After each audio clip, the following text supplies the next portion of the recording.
Hello everyone, this is Caleb Simpson here from ZeldaDungeon.net, and you are watching my video walkthrough for The Legend of Zelda Phantom Hourglass for the Nintendo DS. This is the 6th dungeon of the game, although the specific number of that is a little bit odd. The last 3 dungeons you can do in a variety of different orders, actually. So as soon as you enter, you need to get past these blue blocks. In order to do that, you lower the red ones, then stand on the other side of it. You can use either the boomerang, or you can lay down bombs to use as a timer, and then it'll blow up, and then it'll switch it over. To the north, we do have a blue choo-choo to deal with, and you can use the boomerang or bonk into it with the Spirit of Wisdom with your shield to stun it. Otherwise, you can hit it with bombs or arrows. You want to continue on to the right, you'll notice there's some red blocks we need to get past, so we're going to make this shortcut back to the entrance, and now we need to hit the crystal switch again, but we need to not hit it at the right time. So if you have the bomb choose for completing the Goron Temple first, then you can use that while standing just north of the blue blocks to the right. But if you don't have that option because you haven't gone to that temple first, you're going to have to use bombs. So do that to blow up the switch, then continue on to the north, and this will allow you to get past it in time.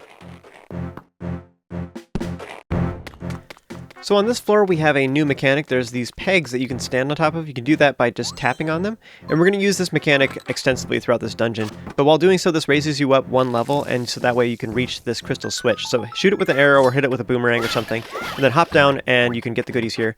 So hitting that switch will melt the ice up here, and you can use that to get across this little bridge. To the north we have a chest containing 100 rupees, which is sweet, and there's also a new enemy here called a stag beetle. They're very similar to Helmosaurs from previous Zelda titles, but they have a helmet in front of them that makes them invulnerable from the front, and you can stun them from behind using the boomerang and stuff, or use bombs and lure them past them, but we don't have a good way of dealing with their helmet just yet, but we will have an option for that soon.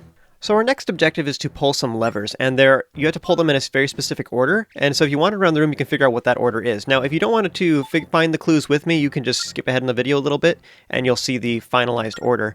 So there's a first stone tablet is here to the far south that tells you to draw a line straight north, and this is going to be the 4th and final switch that you pull. So if you look to the north, you'll see that there are 4 switches, and the line points to the 2nd switch. So just make mental note of that there's going to be 1 more switch to the left and 2 more to the right. If these stag beetles are really bothering you, you can actually defeat them with arrows. It's probably the easiest way. Just hang back a little bit, and as they're kind of wandering around, then you can shoot them in the butt, and that'll defeat them really easily. I know they have a technical name for that. They have buggy words for all these things, thorax or something like that. It's a butt. Just work with me here. It's a butt. Trust me. So the stone tablet in the far bottom left corner says that the lever to the very far left is the first one to pull. So I just put a 1 there. Remember that there was 1 switch just to the left of the 4 was over top of the 2nd lever in order. So there's only 1 number to the left. The stone tablet in the top left, however, says that there's 1 in front of the tongue, which, if you look over there, it's on top of a raised platform, and there's actually a little mark there where it shows where the platform is, where the tongue face is. So I put the 2 over top of that. I moved the 1 over just to make it a little bit simpler, but you'll notice that we're missing a stone tablet that tells us where the 3rd one is, but because there's only 4 switches, this gives us the order for all this. I'm going to go ahead and erase this line just to make it a little bit cleaner on here, but this gives us the order for the switches. Now, you don't actually have to go talk to the stone tablets at all. If you know the order, you could have just done this immediately, which is what I was referencing earlier, but I was just showing how to complete this puzzle, or how to do the logic of solving it.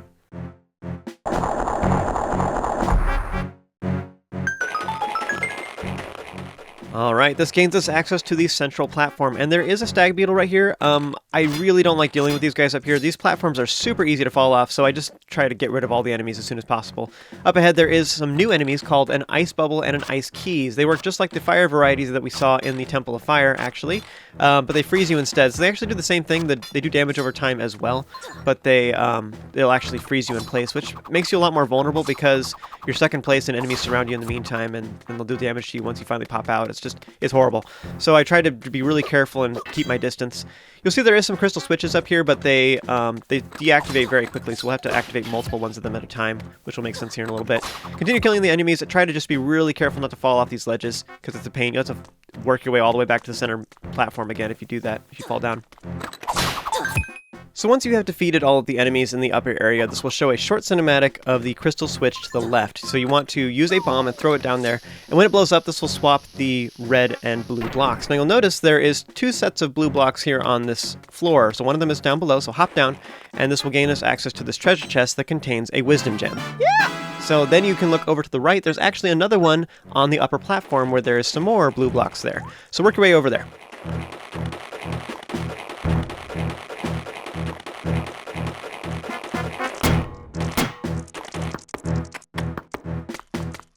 So once you make it past the blue blocks that we have unlocked, you'll find this upper platform that we couldn't reach before, and there's a stone tablet. So if you talk to it, it'll tell you that it wants you to hit the crystal switches in the correct order and that it then lists, which is going counterclockwise starting from the top right corner. So stand on the blue platform and use the boomerang. I like to start the path just a little bit away from Link on the edge of the screen, so I have just a little bit more draw distance just in case. It's a pain to like start drawing the path and then realize you're just shy just a millimeter. It's horrible. So once you've hit them in the correct order, then use the boomerang to lock onto the key and bring it over to you. This will give you access to the locked door to the far north, also on this upper platform. I find this room really stressful. Like, you fight all the enemies, and if you fall down or get knocked by enemies, then you just fall down over and over again, and it's just really irritating to have to go back and climb your way all the way back up. So every time I get to this room, I always kind of dread it.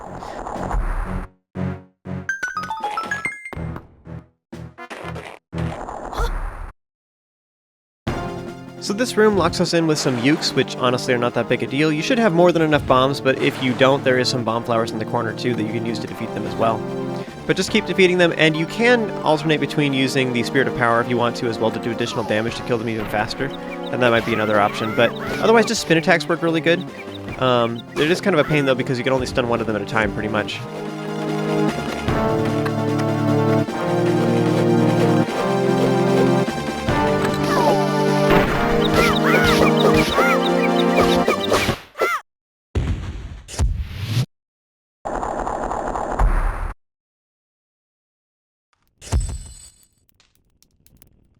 So once you've defeated them, this will make a chest appear as well as some ice melt on the other side, and we can't get across normally. However, our dungeon item is the Grappling Hook, which is very similar to the hookshot or claw shot from previous Zelda titles, in that it allows you to cross gaps and latch onto things. So use it on the peg here to go across to the other side, and there's actually a couple interesting things that this grappling hook can do in this game, and I'll show those here in a moment. So go down the stairs, and there is the stag beetles again. You can use the grappling hook to pull off their mask, which makes them vulnerable, and they just run away. So you can also, again, you could have defeated them very carefully by smacking them in the butt with other items, but the grappling hook just makes them significantly easier. You can also use the grappling hook to pull distant items, such as that rupee, which I just showed. And to the far north, you'll see there's some of these tongue statues that we saw earlier throughout the temple, and you can use them to pull the tongue, which causes the ice to melt lower down. Now, another cool feature you can use with the grappling hook is to use the grapple to latch onto multiple items at once. So you can you have the grappling hook pull one item to another, which is kind of interesting. So I used it right there to pull the mask off of the enemy and towards the peg, which is an interesting mechanic, which will come into play later. Step on the floor switch to lower this doorway so that you have a shortcut back to the entrance. You'll notice that there is actually some tongue statues here as well, and you want to pull the tongues to lower the ice off to the far left. So do so and then go down the stairs. So the jars one floor up had bombs in them. You want to use them to blow up this cracked wall, and then step on the floor switch to make a chest appear to the right. Be careful not to touch the ice too, by the way, because it will freeze you. Grapple onto the chest and then step on the switch to make a bridge, and the chest itself contains a yellow potion. Now, if you are full on potions, this will instead give you 200 rupees. It probably would have been more beneficial for me at this point to have drank my red potion and then get the yellow potion in its place. Yellow potions restore your health completely when you drink them, as opposed to red potions only do 6 health, I think it is. Go ahead and blow up the wall here. There's a mark on the floor to the north, and the wall itself looks a little bit odd. They go and continue on to the right. There's another wall that can blow up. This one's a little bit more obvious. So here we have a gossip stone that talks about using the grappling hook to lock onto multiple targets before you release so that you can create tightropes. And so if you lock onto pegs, you can actually make a tightrope that you can walk across. While standing on the tightrope, you can even switch items and do other things such as shoot arrows. This mechanic is important, and you will have to use it several times throughout this dungeon as well as in the Temple of the Ocean King. Here I'm showing that you can lock onto other objects such as this torch and this lever. You aren't actually required to latch it onto the torch itself. I just thought it was relatively amusing, so I wanted to do it. We can't reach that thing just yet, so continue on to the right and killing the enemies along the way as you work your way north.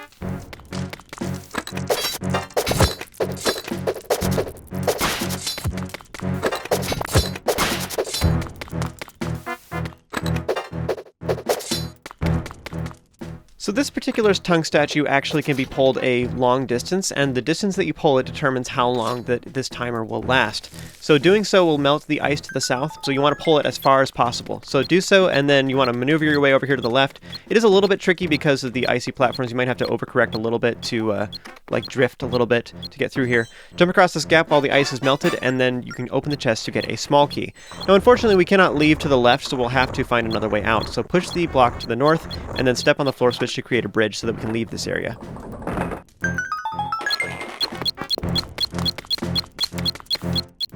I was slightly confused on my order of events here in this recording. I was starting to work my way left, and then I remembered that I needed to use the small key, which is the whole point of why we melted that ice. So work your way to the top right corner of the map, which is where that locked door is, and as you enter, you'll see there's a chest that contains a wisdom gem, which is awesome. And then there's a crystal switch, and this thing will swap the red and blue blocks. So you'll notice this will prevent us from going up the stairs to the far bottom left corner of the map, but it also will allow us to access those red blocks on the left side of the map. But in order to get out of this room, we're going to have to use a timer with a bomb, or use a bomb shoe, or use the boomerang to hit the switch while standing outside the room so that the blue blocks don't lock us in there. So do that and then work your way to the far left.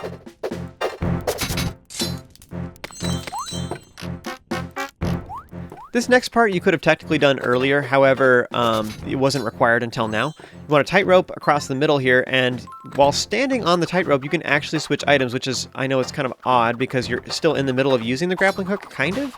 So stand on here, and you can use the boomerang to shoot the crystal switches and hit them all at once. This will lower the ice just to the north, which allows you to shoot the eye switch with a bow.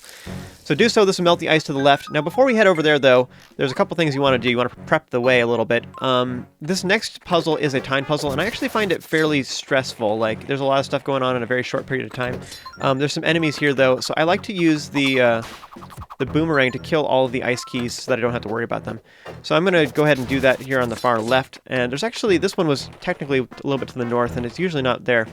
Now you want to stand to the very far south and pull this tongue as far out as you can. This gives you the most amount of time possible.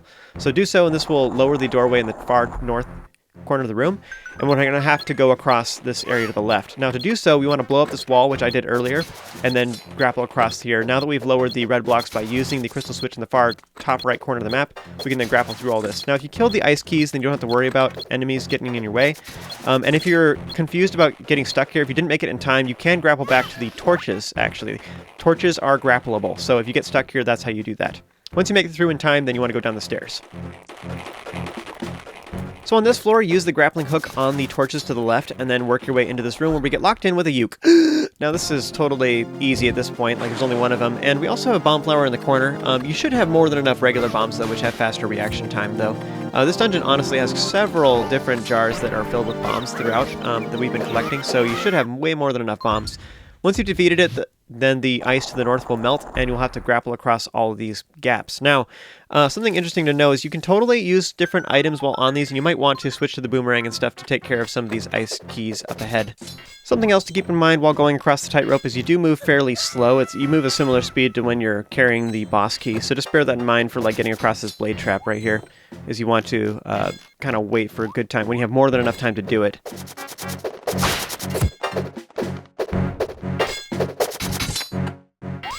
So one mechanic they don't necessarily explain, although it kind of makes sense, is if you start using the grapple while you already have a tightrope in existence, it will break the tightrope and it takes it back to you. So if you are ever on the wrong side of a tightrope and you want to reactivate it, all you have to do is stand on solid ground and then use the grappling hook to replace the tightrope.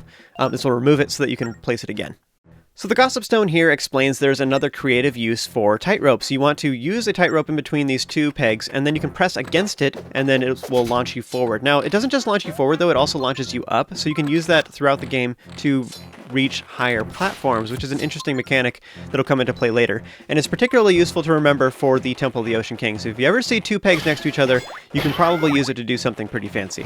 So just bear that in mind. It's either, if you see two pegs together, you can either use them to tightrope, or you can use it to jump somewhere, which is interesting. Not just far distances, but up as well. These crystal switches caused me a huge problem. I don't know why, I kept bonking against things, but eventually you can manage to successfully do a spin attack. That was the correct course of action. Go ahead and bomb the suspicious wall to the south, and then work your way south, this time using the other torch to work your way back south. And then now that the door is open to the far bottom right, we can now access this next portion of the room. Alternatively, by the way, you can also solve that puzzle without using spin attacks. You can just use a bomb instead, which it kind of makes sense. I mean, they just gave you a bunch of bombs right before you got to that puzzle anyway.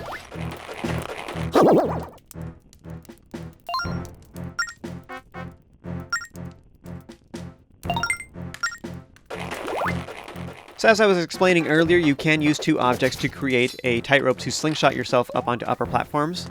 Whee! So So do so, and then work your way to the left and north using the grappling hooks on the torches. Now from here you should be able to shoot the eye switch, assuming that bad things don't happen. If that happens, then just go to the right and use the floor switch to create a bridge, and you can try again.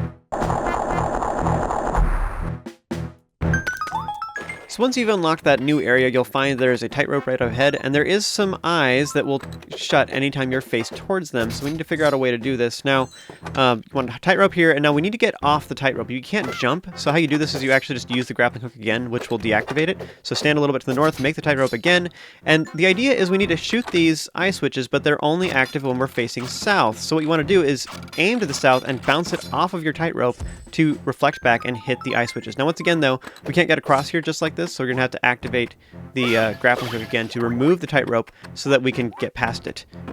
Do so, then open the chest to get a small key, and then work your way back south.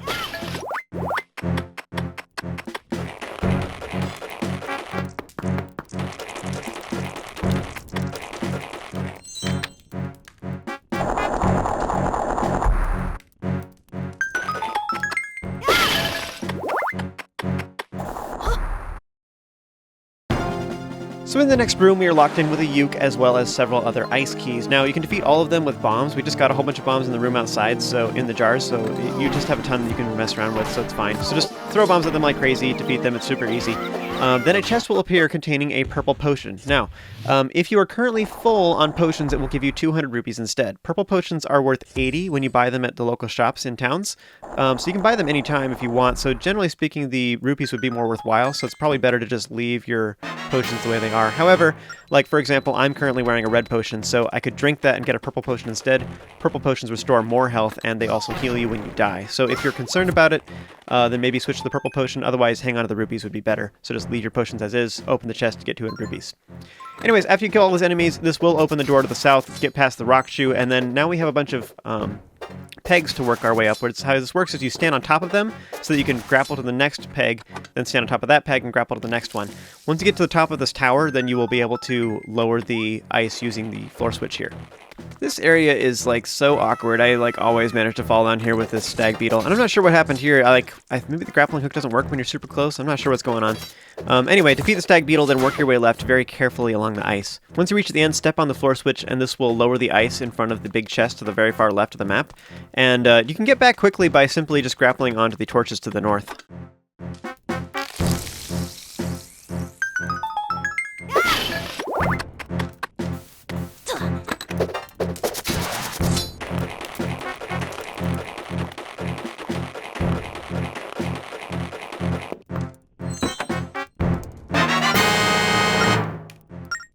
Alright, so with the boss key in hand, just go one floor up. The boss door is right there, so go ahead and throw the key in, and now we have this little pre-area where you can prep and stock up on hearts and stuff like that. And there is no numerical items in these particular jars, but there are other jars, like especially the beginning of the dungeon too, so you could use the blue portal to get back just to get more bombs and arrows, and then come back to this area if you want to. You should be pretty full on most everything though, and you can also use the blue portal to go back and get potions in town if you need to, but I think it's probably fine. Like, this dungeon wasn't too bad. There wasn't really a lot of stuff that could do a lot of damage to you. So when you're finally ready, just go up the stairs and confront the boss.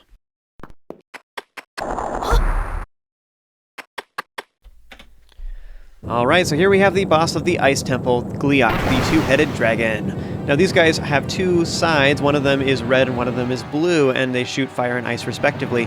So this is kind of a firm indication that you can use their attacks against each other, is how this often works when they have elemental bosses like this. So you want to reflect the red attacks to the blue dragon and the blue attacks to the red dragon whenever you can. So how you do this is you just draw diagonal tightropes using the grappling hook on these pegs. So the Dragon 2 will run forward and snip the tightrope every time that you do that. And how you know which one is going to attack is it just starts raising its head and swerving it back and forth. So you just wait for the animation to decide which one you're going to reflect the attack of.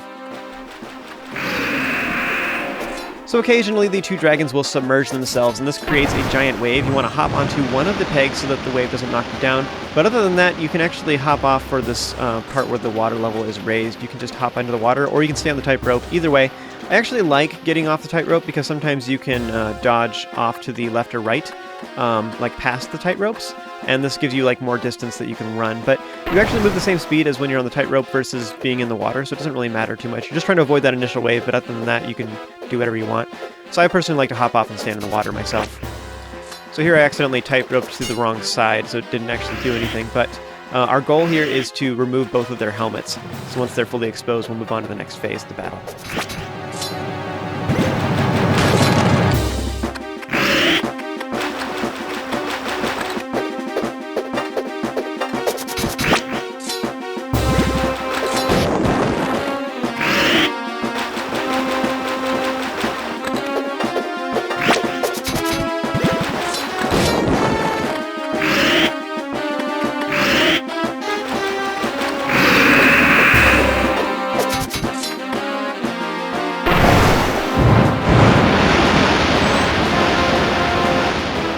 So once again, standing on top of the peg to avoid the wave, but other than that, I just kind of hung out in the water, and I'm not actually sure what causes these icebergs to fall, like if they quite specifically land near where you are, or it's kind of predetermined. But either way, I kind of stayed just south of them and just slowly moved my way right, so that I had more than enough room to continue moving right. I don't really like dodging in between the icebergs if I can help it, but I was totally safe there, and that worked out just great. Now, after you've removed their helmets, the dragons will actually run forward and break the first two pegs, which makes things a little bit harder. So for this second phase, the enemies will have a different type of attack, so they can lunge forward repeatedly with quick jabs, and you want to just kind of dodge left and right to avoid it. And otherwise, they charge up a fire or ice attack respectively, and their tongue is exposed while they do this. And conveniently, their tongue has like a hook on it, so you can grapple onto it and attach it to the pegs to smack them to the ground. And this is how you stun them, which allows you to hit them with your sword.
Alright, as usual with the end of these temples, if for some reason you somehow did not get this heart container, you can always just go to the blue portal at the beginning of the dungeon, and that will take you straight to the boss room so you can collect that. So if you didn't manage to get it, don't worry about it. Not a big deal. You can do that. So that's the end of this video, folks. Thank you so much for watching. If you enjoyed this, be sure to throw a like on this video and then subscribe to both Zelda Dungeon and myself so you get notifications for more of the same kind of content. Yeah, more of a good thing. And also, we have a bunch of other socials as well, so you can check the links in the description. You can see all that stuff. So yeah, have an amazing day. You guys are awesome, and I will see you guys next time.